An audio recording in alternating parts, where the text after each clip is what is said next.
got a month of cold because the kid the coldest. Ain't changed, I stay the same and maintain it. Safe to say the kid get older. Forever gang, I'm never switching over. Made a lane and niggas can't get over. I can't mess with rappers, they be bogus. Rather get the pack and keep the. Hey y'all, today we're going to talk about things I wish I knew before I moved to South Korea. I have my notes written down in my iPad, so if you see me looking down, that's what I'm doing, just reading everything, so make sure I cover everything for you guys. The first thing I want to talk about is the language, learning the language. Before I moved here, I was wondering how is it going to be, navigating a foreign country as an English speaker. It's actually been pretty easy not knowing the language in its whole. I did do some classes and, did some learning on like Duolingo to learn some things like the letters and things, because you can kind of tell what certain things are by just knowing the letters. Like let's say coffee, like it would be, if you know the characters, it would say like coffee, like you can't miss it if you know the letters basically. But there's also some helpful tools that you can use if you don't speak the language at all. One app is Papago. You can like translate, let's say it's a sign or a menu in a restaurant. You could take a picture of the those things and it'll translate it for you in English. And they also have other languages on there as well. And Google Translate also works out here, but I feel like Papago is a little bit better because you can actually like have a conversation. I think you could do that on Google Translate too, but Papago is, I think, a native Korean app, which just makes it 10 times better with communicating and stuff like that. It's just so much better. The second thing I want to talk about is safety out here. Korea is very safe. Not to say there isn't any crime in Korea, because there definitely is some crime, but compared to the States, it's basically non-existent.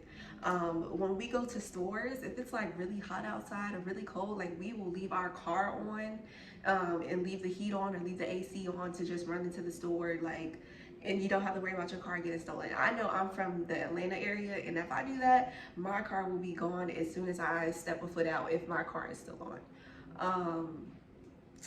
Also, having kids is also pretty safe here. Like you can see little kids just like walking around with no adult supervision. I'm like, where are the parents? Because in the States, the parents, you always got to stay by your kids, making sure they're not getting kidnapped or anything. But kids can just roam freely and do their daily tasks on their own, be very independent out here, which I really like, especially having a daughter out here.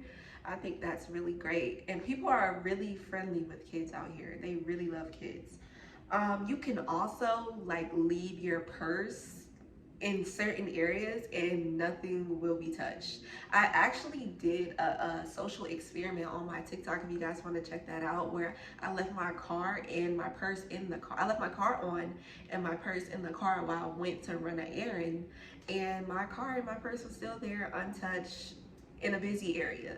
So that's how safe it is. Like, it is really safe, and I really enjoy that aspect of Korea, and so do a lot of other people.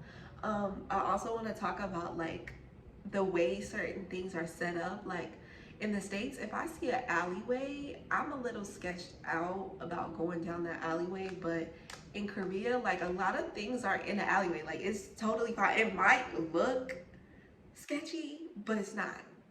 If you've been to Korea, you know what I'm talking about. Like it looks sketchy as I don't know what, but it's completely fine. Like your shop or wherever you look for is probably down that alley. It probably is down there. Another thing I want to talk about is something that I did not know of. Like, I don't think I've ever seen this being mentioned in a video in about Korea, is the smell out here. The smell can be very atrocious at times. Not everywhere, but there's times where you're just riding in the car and boom, you get hit with like a big sewage smell. Like it's terrible. And if you, like I said, if you've been to Korea, you know all these things that I'm talking about. Like you've experienced it. And like the way the sewer system, I guess, is here, I think it's a little different from the States, and it tends to stink at times too if you don't, I guess, constantly use it. If you don't constantly use the bathroom, it will stink. if you don't constantly, I just don't know how to explain it. They just have like a smell out here at times, and it can be really off-putting. Shopping can also be a little different out here. As far as shopping, like in general, grocery stores, clothing stores, it can all be different. I mean, they do have some things that are the same. We have a Costco and we have an IKEA. Um, I think those are really the only two main stores that we really have that are like American store. I don't know if IKEA is American, but stores that we have in America. Um, we do have like markets and stuff, like outdoor markets where we can shop for groceries and shop for clothes and stuff like that. You definitely want to do those on the nice weather days though, because if you're like me, I hate the cold. I'm not going to the market in the cold. I'm going to the grocery store. They do have grocery stores out here, and you will catch me in a grocery store when it's cold. Okay, I do not play. It gets really hot in Korea, but it also gets really cold. So one of our favorite stores is Inmart, and it's in between Pyeongtaek and Asan, where I live. And we also have Emart, which is, they have those all over as well. And they also have a couple different other, grocery stores that I haven't been to as well. And I also like going to the grocery stores because you get a set price. You don't have to worry about a vendor changing the price or anything. You know what to expect when you go in there. The only thing I will say, which with the markets and with the grocery store, is here in Korea we do shop by season. Like if a fruit is not in season, you won't see it out here. Like grapes, certain season strawberries, certain season watermelon, certain season. In the States you can get those like year round, but that's just lets you know it's more fresh and stuff out here, which I like. Being military, I also have an APO box here, so I'm able to order Amazon, Shein, Temu. I never order on Temu, but if you wanted to order Temu, you can. And a lot of other stores, Walmart, Target, I believe. There's a lot of stores that also ship APO if you are military. And I know some stores do ship to regular Korean addresses, like Shein ships there. I believe Amazon does too. You just have to worry about customs and stuff like that. So I really don't order off base because I try to avoid those things, and I try to make my life as easy as possible being here. So I really don't know it's like a certain price you have to worry about customs and stuff like that, but other than that, you should be able to order pretty fine. And then they also have like their own version of things, like the Korean Amazon is like Coupang and Gmarket and stuff like that. I haven't ordered on Coupang because I believe you need a Korean bank account, which I do not have, to order on there. But I have ordered on Gmarket, and it comes like in 2 days, just like Amazon. If I order Amazon to my APO box, if I order Shein, it's gonna take about 2 weeks or longer to get here because of the shipping logistics. I don't know, but it just takes longer. The next thing I want to talk about is the beauty standards here. As you know, you probably know that you don't see, a lot of dark skin. Well, you do see, dark skinned people here, but of course the majority is Korean and Asian and stuff like that. So it is a little harder to find darker shades and makeup. They do have a Sephora in Seoul that has Fenty Beauty, so I believe they do have shades with that. And if you are military, they definitely have our shades at the PX, so you don't have to worry about that, or you can order whichever one you prefer.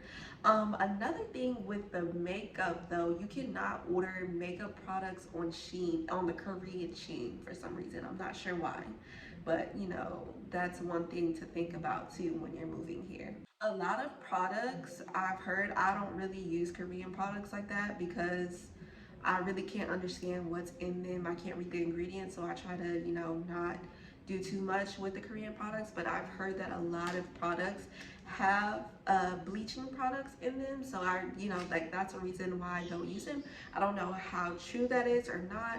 And if you can understand Korean, I bet you it'll be easier for you to, decipher what's in it exactly. However, I just, tend to stay with, what I'm comfortable with. I actually stocked up on my products before I came, and like when I went back home to visit, I would get little things here and there to hold me over.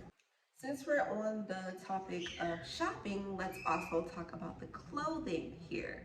The clothing can tend to be on the smaller side.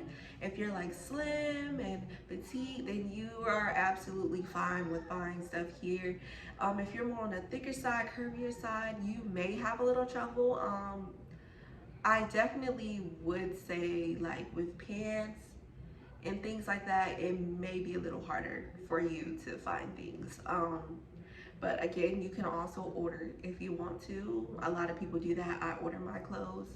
And another thing is that a lot of styles tend to be repetitive. Like I know if I go like to certain stores, they have a lot of the same stuff. And the clothing here tends to be a little more expensive. I don't know if I'm getting the foreigner price or if that's, you know, just the price in general, but it is pretty expensive, especially baby clothes. Baby clothes are really expensive here. If you could rack up before you come, I definitely suggest racking up on baby clothes.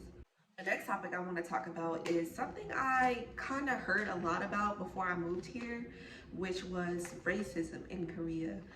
Before I came, I actually saw a lot of things about Koreans being racist and stuff like that, which I don't, it's like, I would say it's like half and half. Like there are a lot of Koreans that are really nice.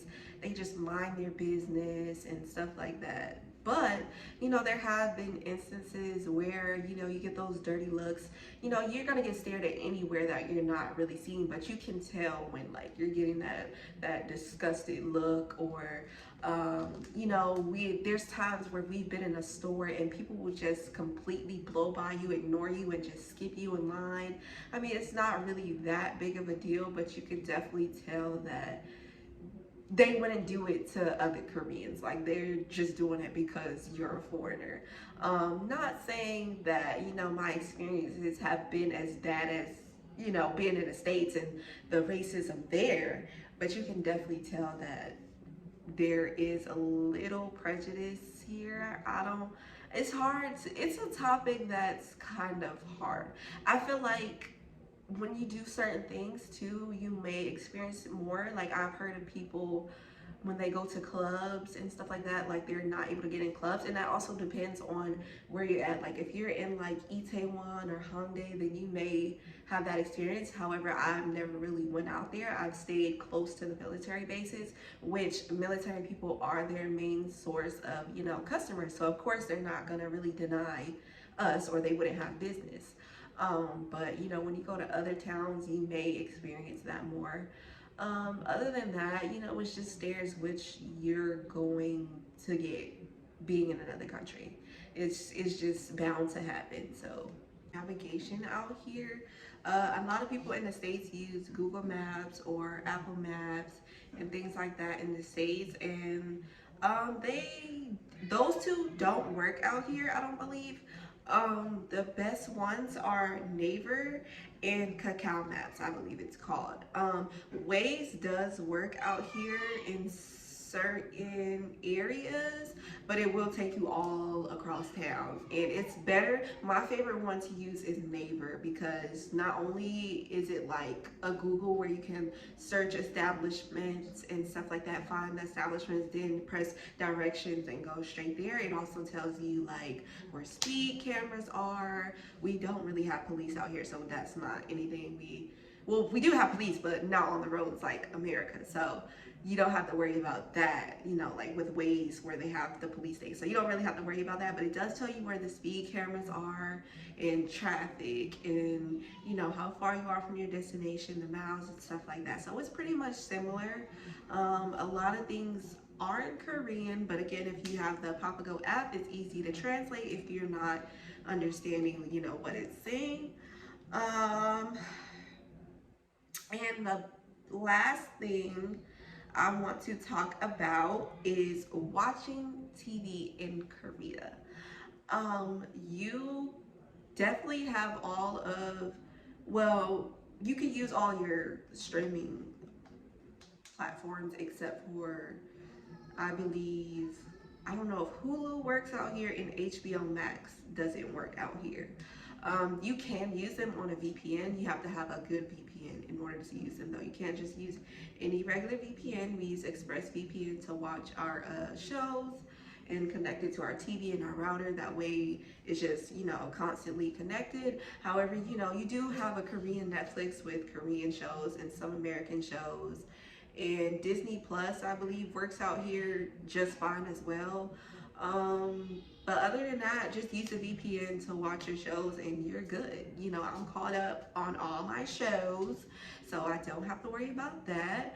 And yeah, if you guys have any questions about anything, or if you want me to talk about anything else, feel free to comment down below. And if you want any other Korean content that you want me to go over, feel free to comment that below. Don't forget to like and subscribe, and thank you guys for tuning in.